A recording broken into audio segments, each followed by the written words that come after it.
As per usual, I'm not here to change your mind, change your perception, or convince you to believe me. I'm just here to tell my story and the stories of my friends who has the same experience. Our reality is so different from your reality. You may marry a white man or not, but we perceive things differently because we have different experiences and different realities. That's why I'm sharing this video so you'll understand that there are other stories out there, other realities that are based on their own truth. Good morning, Soul Tribes, or good day, Soul Tribes. Welcome to my channel. And for those of you who don't know me, I'm Tana Bliss, and I am not a life coach or a psychotherapist or a spiritual guru. I'm just here to tell stories, and hopefully my stories would help someone or somebody out there to heal or to at least change their perception or understand other people's perception. But today I'm going to tell you a story about my life with a white husband and some of my friends who also married a white husband. I just want to spread this awareness about the real tea, because sometimes we have this perception and it's not based on truth. It's just based on what we saw on TV, in the movies, and it's not based on reality. Now, what I'm going to tell you is my own experience and the experiences of my friends and their friends. Yes, there are really great stories, and there are so not that good stories. So here it is. Sometimes in order for us to understand other human beings, we also need to understand their story and history. And that's why I have this theme now for a long time, but then it took me a while to vlog because I don't have all this urgency. I am always waiting for the download, because if it's more natural, then that means I can speak fluently, speak about the subject with flow. You know what I mean? So, for those of you who don't know me yet, from my own past history, I was trained in dentistry. My profession is that I'm in the medical field. I'm a dentist, but non-practicing. We were trained that before you diagnose, you need to test first, right, the teeth, and you have to take history. That's the first one. And then you have to test the teeth if it's dead or if it's still alive. And so I see people like this. Sometimes when I don't understand a person or I cannot relate to a person, I have to first know their story. And so this is how I approach. My lens is through this, that you need to understand somebody else's story before you have a conclusion of who they are and what they are and why they are like that. Growing up in the Philippines, I have this perception about if you marry a white man, your life would suddenly become very glamorous. In some ways, it is actually true when we talk about traveling, because passports. Like if you have a good passport, then you can go wherever you want without any visa. That's one thing. With the lifestyle, yes, it's good lifestyle, right? I have been living abroad now for more or less 20 years. In Dubai, it's almost 10 years. That's where I met my husband, my Australian husband. And here in Australia, I've been here for almost 10 years. So I have a lot of stories from my own experience of course, of all the friends that I met from the past years who've married also a white man. And so I have a conclusion about this topic. You know what I mean? So I will cut to the chase. If you marry a white man, does that mean that are already rich?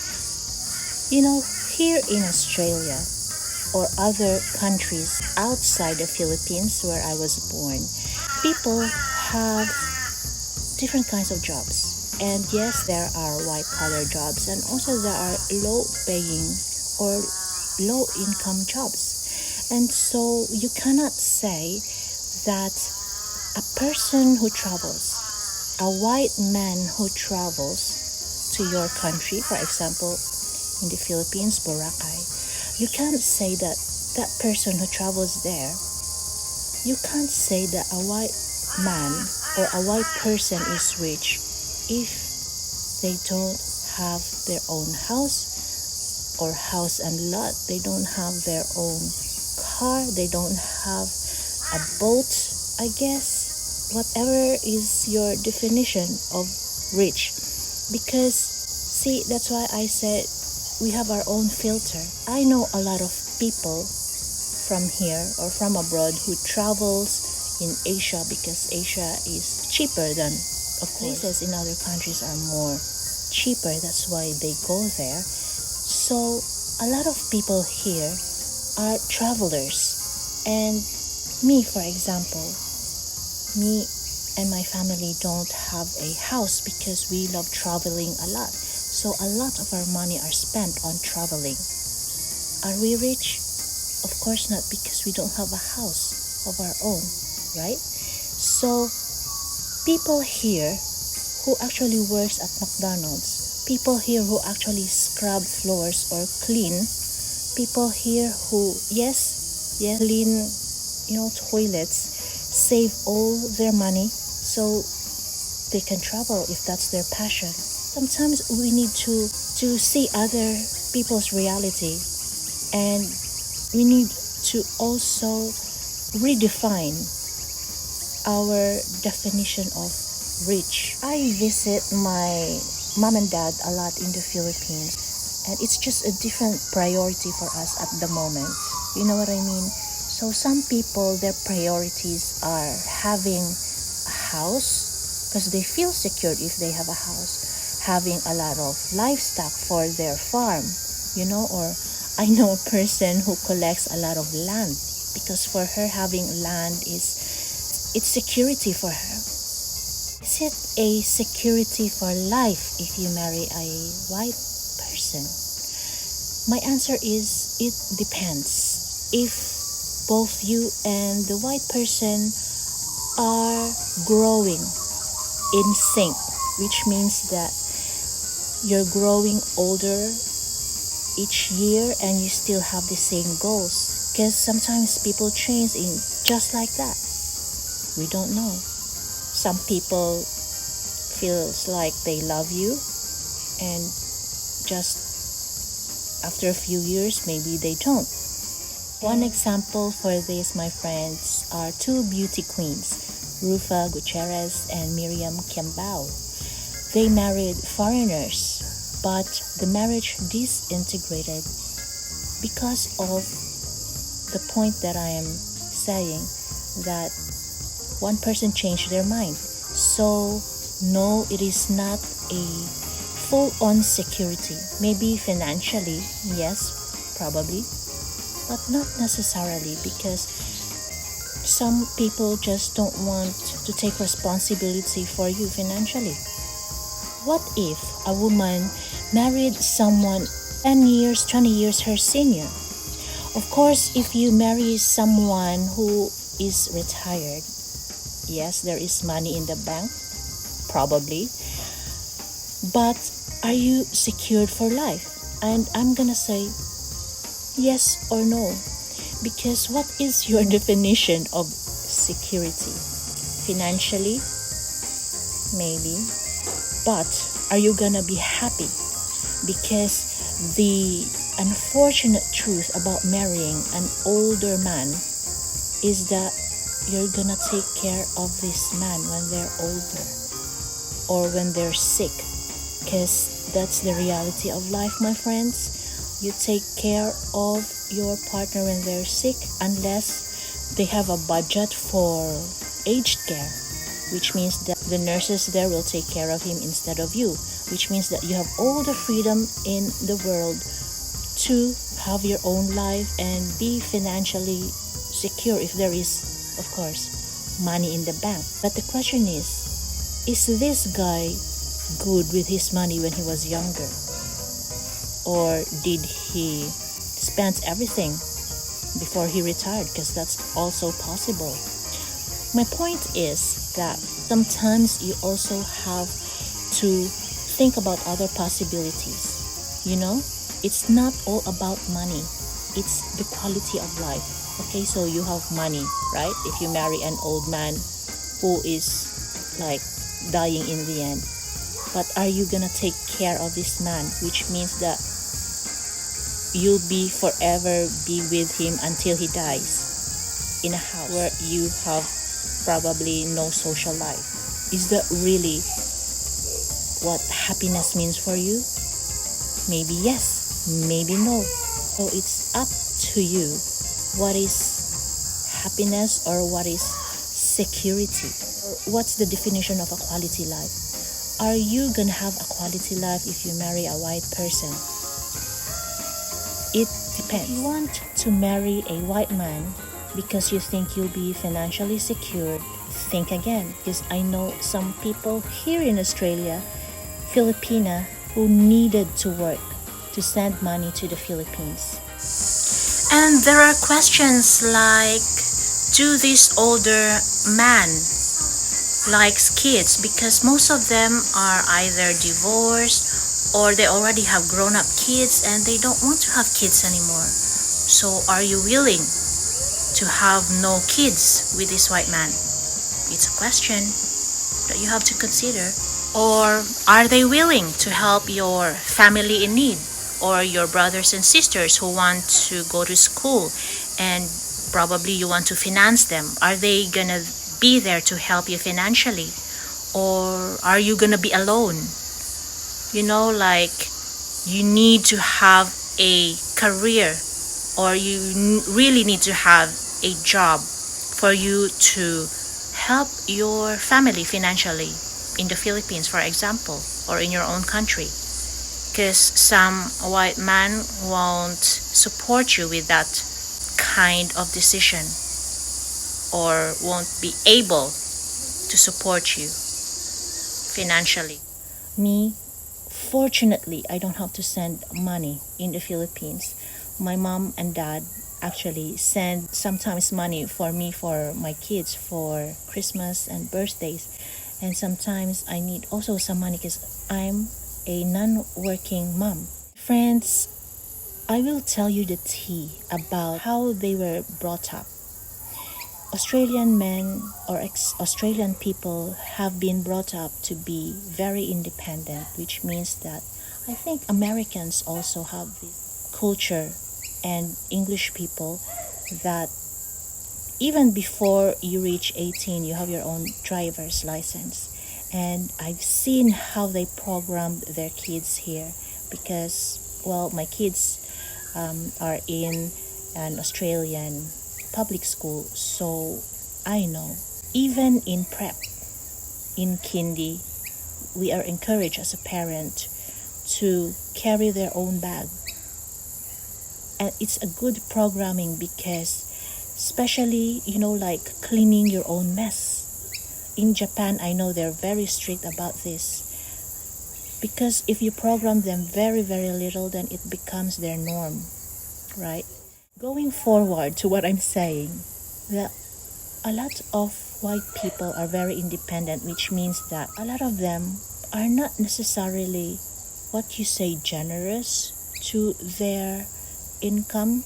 Like, if you want to send money, then you have to make your own money. So if you married a white man and expect them to give you money to give your family, some white men do that and some don't.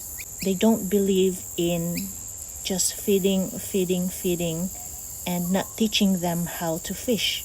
You need to teach people how to fish their own food. You know what I mean?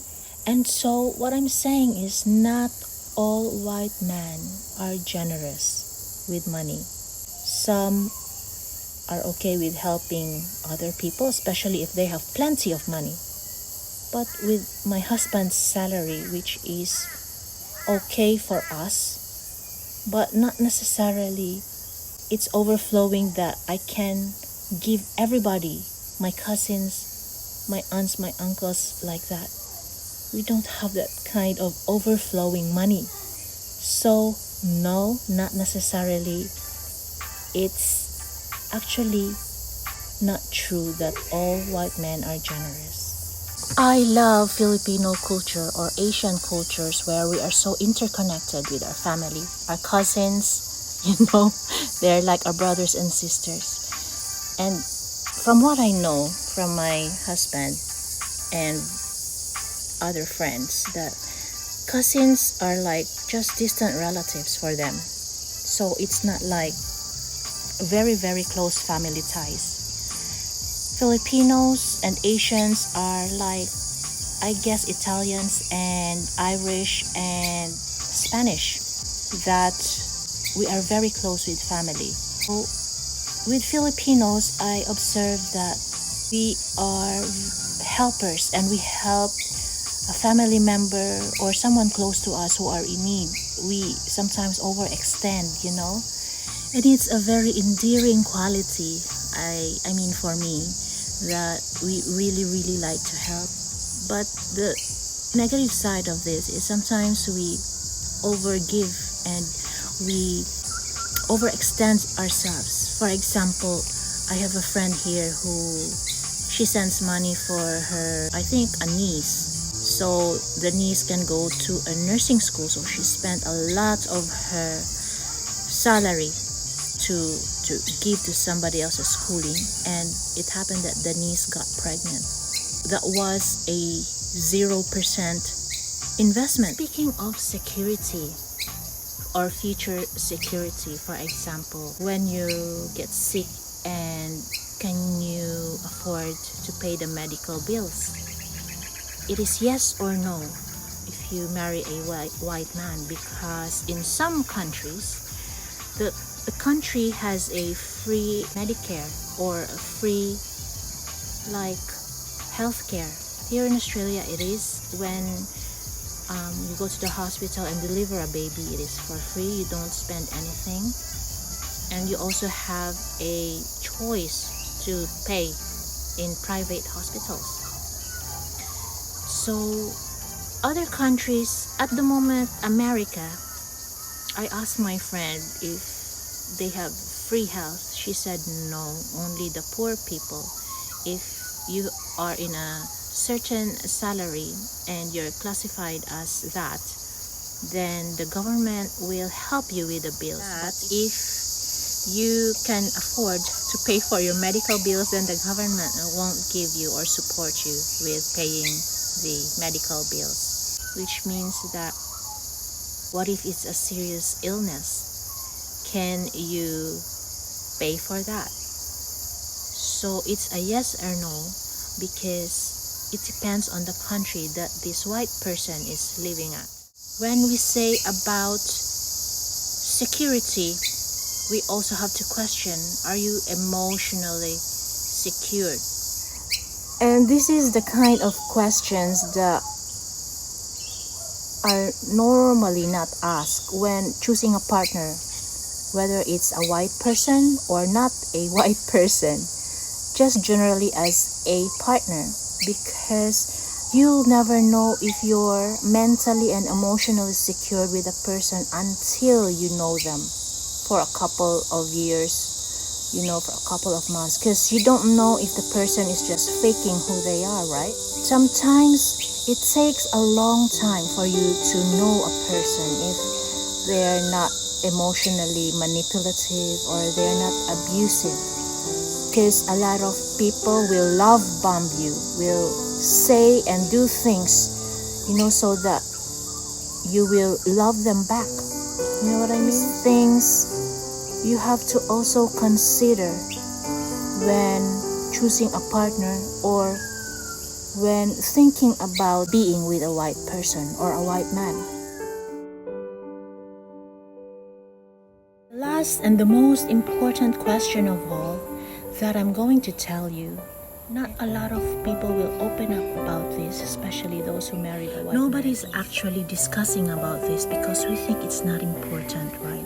As long as we're financially okay, then that's it. Period.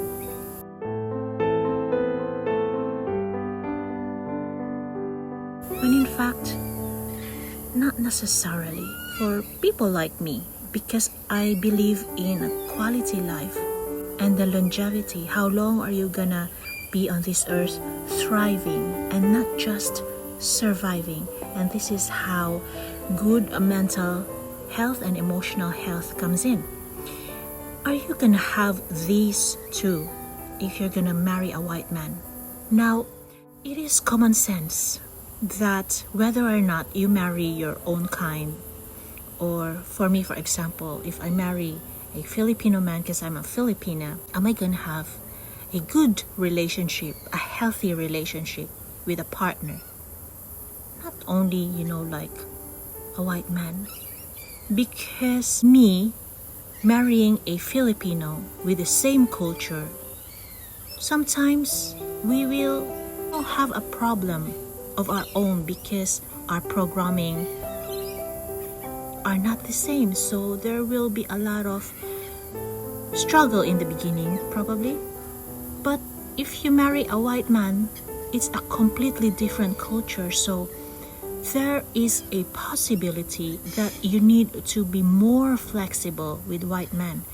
And the good thing about Filipinas in general is that we're very flexible human beings. It's just who we are. We are programmed to serve.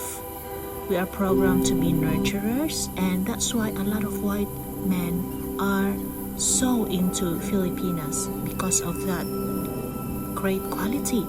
I have met Filipinas who were not successful in that department, which means that they are not that blessed in those aspects, emotionally and mentally, because they married an abusive man. I know a Filipina who used to, they're now divorced, but she was a battered wife, so she had to fight him in court to have her son and to have an independent life, because the white man was abusive. And there are also other Filipinas I know who are not happy because yes, they are financially well, but they are abused, like not necessarily in the obvious kind of way, but they don't have freedom to do what they want. Like they can't decide what to spend, or they can't decide what to wear, who to be friends with, where to go. Everything is controlled in their life. Is this the kind of life you want? As long as you are financially free? Probably yes.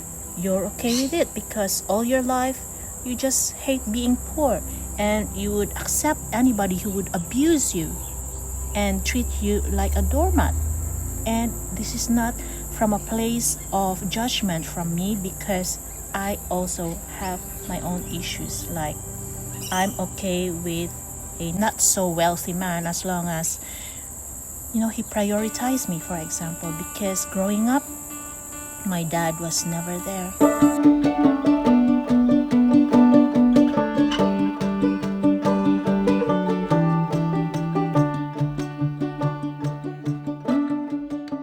That's why I say I don't want to judge you or other people who wants to have that kind of life, with money, even if they're being abused or they're being treated like really, really poorly.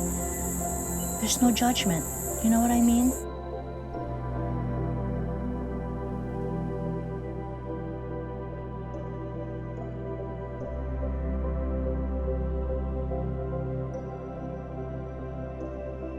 These things not a lot of Filipinos talk about. I feel like it needs to be shared. How about difficult subjects like you're being abused in bed?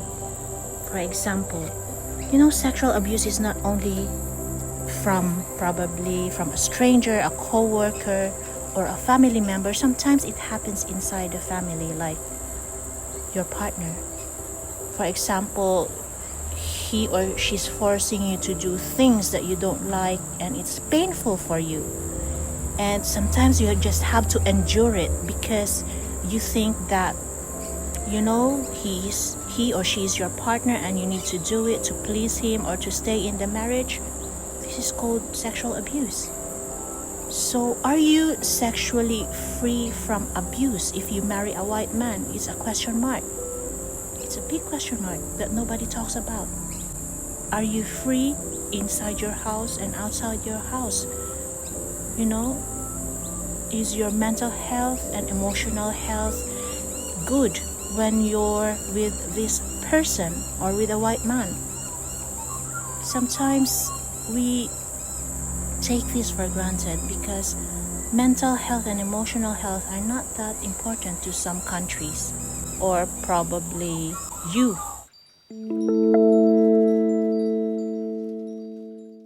I'm not here to change your mind about that. It's up to you how you perceive or how you receive this information, that not all women who marry a white man have all these things in your head. Okay, that's the bottom line of this vlog. Marrying a white person is like winning a jackpot or a lotto. Sometimes you win a lotto, sometimes you don't. Sometimes you're in between. Like, yes, you're financially off or you're financially well, but there's like something that's not so good with that. You know what I mean? It's not all perfect. That's the bottom line. Now, I'm gonna be brutally honest why I wanted to marry a white man. Because I wanted a blue-eyed babies. I wanted to marry someone with blue eyes. And, traveling. That's why. Those Filipinos who married white men also have their reasons why.